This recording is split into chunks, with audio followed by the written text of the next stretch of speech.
Salve, salve, meu amigo, minha amiga, seja muito bem-vindo, seja muito bem-vinda a mais um vídeo aqui no canal Marco 10 Clássico. Se você ainda não é inscrito ou está chegando pela primeira vez, não deixe de se inscrever, deixar o seu like e ativar o sininho de notificações caso goste do conteúdo, e também comentar por aqui e compartilhar o vídeo com seus amigos. Estou inaugurando agora o quadro de análise em 5 minutos. Depois de todos os jogos do Corinthians, vou publicar por aqui, então você vai poder conferir. Eu gosto sempre também de esperar as coletivas do técnico, nesse caso, obviamente, do técnico Silvinho, para entender um pouco do jogo na cabeça dele também. Então vou tentar sempre esperar a coletiva e depois uma análise bem curta e rápida aqui sobre o jogo. Então o Silvinho estreou perdendo hoje para o Atlético Goianiense, placar magro de 1 a 0 na Neoquímica Arena. O Corinthians não fez uma partida brilhante, mas também não merecia a derrota contra o Atlético Goianiense. O Corinthians hoje perdeu um caminhão de gols, né? Verdade que o goleiro Fernando Miguel se sagrou o verdadeiro herói do jogo também. O Matheus Vital perdeu um pênalti e um rebote que é inacreditável depois do pênalti perdido. E o Fernando Miguel já havia feito duas ótimas defesas no primeiro tempo também, uma num chute fantástico do Ramiro e outra com o próprio Matheus Vital.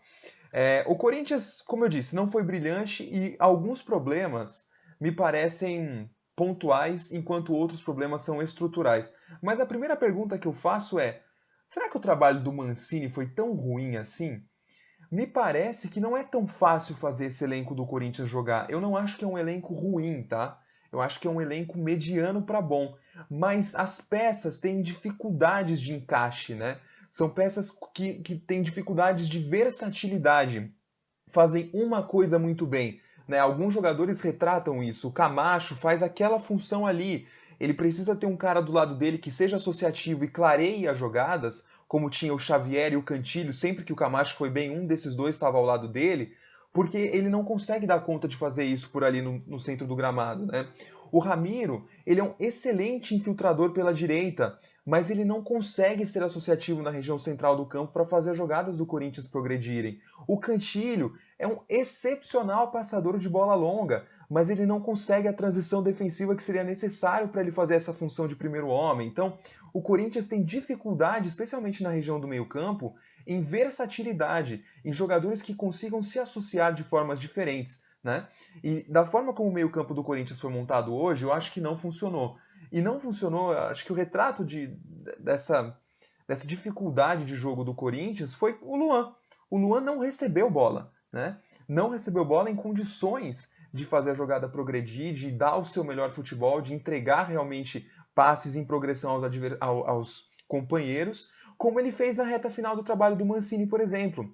Então não é tão fácil assim fazer o Luan jogar bem, não é tão fácil assim fazer a linha de defesa conseguir construir como aquela linha de defesa de 3 com aqueles 5 ou 4 à frente da linha, né? Aquele 3-4-2-1, como aqueles quatro, especialmente com Fagner e Piton, estavam conseguindo. O Fagner e o Piton eram dois dos que mais abasteciam o Luan por dentro.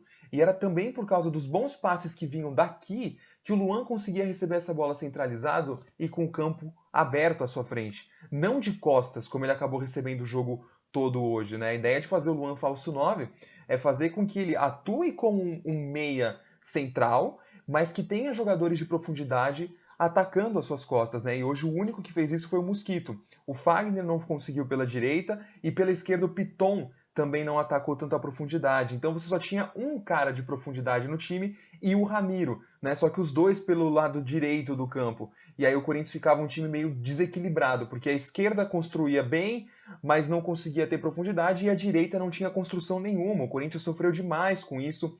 O Fagner não jogou bem. Então, o Luan é o grande retrato da dificuldade do Corinthians, o Silvinho vai precisar ajustar, mas não é terra arrasada, gente. É o primeiro jogo, o técnico acabou de chegar, é um técnico promissor, estudioso, etc. O Corinthians, de fato, melhorou na pressão exercida sobre o time adversário.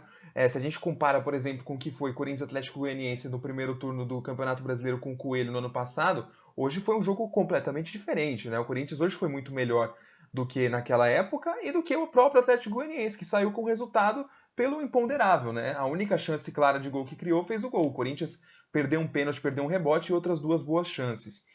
Os bons momentos do Corinthians no jogo foram muito por conta das aglomerações que aconteceram pelo lado esquerdo e o Ramiro se soltando ou o Mosquito se soltando na direita. O Mosquito mais até no 1 contra 1 no segundo tempo, né, onde ele conseguiu, por exemplo, o lance do pênalti. Mas quando se associaram ali pela esquerda Piton, Vital e Luan, saíram coisas interessantes, né? Isso é um ponto legal da gente se destacar, algo que a gente já imaginava que fosse acontecer mesmo, né? O Camacho, como eu disse, é um jogador que precisa jogar ao lado de outro cara que consiga clarear bem as jogadas também, como é o caso do Xavier ou do Cantilho. Com o Ramiro e Rony não dá. O Rony hoje fez uma partida bem abaixo. Ele estava cobrindo o setor esquerdo do campo para conseguir compensar na marcação, né? Em tese, o Corinthians teria que ter o Ramiro pelo lado direito cobrindo, o Camacho no centro como um do 4-1-4-1 e o Rony pela esquerda, né? E o Camacho e o Rony às vezes invertiam nessa posição também. O Corinthians não estava com uma formação defensiva muito clara, mas de qualquer forma eles não foram bem. Camacho e Rony, constantemente o time do Atlético Goianiense conseguia infiltrar pela esquerda. O Rony não foi legal e talvez ele não consiga se adaptar tão bem nessa marcação por zona, né? O Rony que é um cara que faz boas perseguições, mas nessa marcação por zona a gente vai ter que ver como é que ele vai se comportar. E para fechar a história toda aqui, para a gente encerrar essa análise, o Fábio Santos, né, que tinha essa tal dessa importância para a integração dos jovens, né? Não é isso que falam para justificar Jô, para justificar Gil, para justificar Fábio Santos, que eles têm uma baita integração com a base, né? Eles ajudam os jovens a se integrarem e tal. O Fábio Santos podia dar uma aulinha de pênalti para esses jovens, então, né? Podia fazer alguma coisa útil, né, nessa tal dessa integração, porque não tem o cabimento o Corinthians não ter um batedor, além do Fábio Santos, que hoje é reserva, né, merecidamente. Quer dizer, na hora que saiu o pênalti, eu falei assim, pô, coloca o Fábio Santos agora, cara. Porque já dá calafrio quando você pensa em algum outro jogador para bater pênalti. O Fábio Santos podia fazer essa, né? Pelo menos essa, né, Fabiça? Saudações aí, se inscreva aqui no canal se não for inscrito ainda, deixa o seu like, compartilhe o vídeo com seus amigos, um abraço e vai Corinthians!